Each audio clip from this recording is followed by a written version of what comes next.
Hi bro, మీ పేరు? నా పేరు సుందర్. ఆంధ్ర పాలిటిక్స్ ఇప్పుడు ఎలా ఉన్నాయి? ఆంధ్ర పాలిటిక్స్ ఇప్పుడు ఆర్జీవీ మూవీలో మనకి సస్పెన్షన్ థ్రిల్లర్ ఎలా ఉంటే అలా ఉంది, థ్రిల్లర్గా ఉంది. సిబిఎన్ అరెస్ట్ మీద మీ ఒపీనియన్ ఏంటి? సిబిఎన్ అరెస్ట్ అనేది చాలా బాధాకరమైన విషయం. ఎందుకంటే 43 సంవత్సరాల రాజకీయ ప్రస్థానం కలిగిన చంద్రబాబు గారిని ఇలా అరెస్ట్ చేయడం మేము ఖచ్చితంగా ఖండిస్తున్నాం. సో చాలా బాధాకర విషయం. టీడీపీ అండ్ జనసేన పొత్తు మీద మీ ఒపీనియన్ ఏంటి? టీడీపీ జనసేన అంటే ఇప్పుడు జగన్ని ఎదుర్కోవాలంటే ఖచ్చితంగా చంద్రబాబు ఒక్క వల్ల అయితే కాదు, ఖచ్చితంగా చంద్రబాబుకి పవన్ కళ్యాణ్ గారి సపోర్ట్ కావాలి. సో వీళ్ళిద్దరు కలిస్తేనే జగన్ని ఓడించడానికి అవుద్ది. సో అది నా ఒపీనియన్. అంటే బలం సరిపోతుంది జగన్ ఓడించాలంటే. టోటల్గా ఈ పొత్తు మీద ఎన్ని సీట్లు గెలుస్తుంది అనుకుంటున్నాను?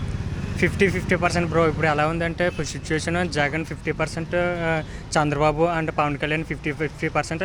ఇప్పుడు ఎలక్షన్స్ దగ్గరకు వచ్చే కొద్దీ లాస్ట్ మూమెంట్లో ఏం జరుగుద్దో దాన్ని బట్టి రిజల్ట్ అనేది ఉంటుంది. ఇప్పుడు ఆంధ్ర పాలిటిక్స్ ఎలా ఉండబోతుంది? ఇప్పుడు ఆంధ్ర పాలిటిక్స్ ఎలా ఉన్నాయంటే రెవెన్యూ పాలిటిక్స్ కింద ఉన్నాయి. అంటే ఇప్పుడు డెవలప్మెంట్ ఉండదు. యూత్ ఉన్నారు, వాళ్ళకి ఎంప్లాయ్మెంట్ వస్తుందా లేదా అన్నది లేదు. అంతేగాని ఇప్పుడు ఒకరి మీద ఒకరు రెవెన్యూ తీర్చుకోవడం, ఒకరి పార్టీ మీద ఇంకో పార్టీ సభ్యులు గొడవలకు వెళ్ళడం అలా జరుగుతుంది. అంటే ఇప్పుడు జనసేన టీడీపీ పొత్తు కలిసి రావడం మేలే అంటారా? Obviously good. ఎందుకంటే ఇప్పుడు జనసేన సింగిల్గా పోటీ చేసినా ఎన్నో సీట్స్ రావు, ఓట్స్ చీలిపోతాయి. సో జనసేన అండ్ టీడీపీ కలిసి వైఎస్ఆర్సీపీ పోటీస్తే ఖచ్చితంగా we have tough competition to YSRCP.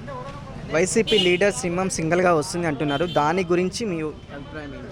సింహం సింగిల్గానే వస్తుంది బ్రో. ఎందుకంటే వైఎస్ఆర్ జగన్ మామూలు వ్యక్తి కాదు. ఎందుకంటే వాళ్ళ తండ్రి రాజశేఖర రెడ్డి గారు కూడా చాలా మంచి పొలిటికల్ లీడర్ బ్యాక్గ్రౌండ్ ఉంది కాబట్టి సింగిల్గానే వస్తుంది.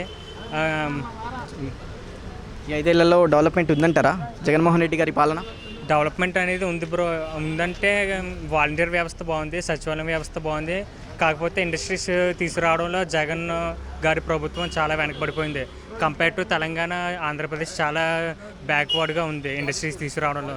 సో జగన్ గారికి నేను చెప్పేది ఒకటే ఏంటంటే, మినిస్టర్స్ ఉన్నారు కదా, ఇప్పుడు IT minister and some industrial ministers, వాళ్ళని కొంచెం ఎడ్యుకేటెడ్ పీపుల్ని పెట్టి కొంచెం గ్రౌండ్ లెవెల్ నుంచి మనకి ఇండస్ట్రీస్, యూత్కి జాబ్స్ క్రియేట్ చేయడం అటువంటి మీద ఫోకస్ చేస్తే వైఎస్ఆర్సీపీ గవర్నమెంట్కి చాలా ప్లస్ అవుతుంది. ఫైనల్గా మీరైతే 2024 జగన్మోహన్ రెడ్డి సీఎం రావాలనుకుంటున్నారు?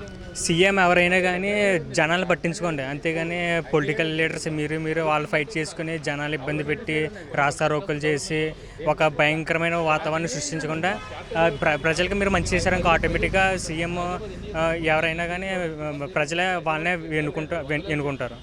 ఫైనల్గా మీ ఓటింగ్ కానీ మద్దతు కానీ ఎవరికి ఇస్తారు? మద్దతు అనేది చెప్పలేం బ్రో. మేము ఓటేసేటప్పుడు చెప్తాం, ఇది అఫీషియల్గా చెప్పకూడదు కదా. Thank you bro. Thank you. Okay. Hi friends, మా ఫ్యూచర్ టుడే ఛానల్ చూస్తున్నందుకు చాలా థ్యాంక్స్. మరిన్ని లేటెస్ట్ వీడియోస్ కోసం వెంటనే సబ్స్క్రైబ్ చేయండి.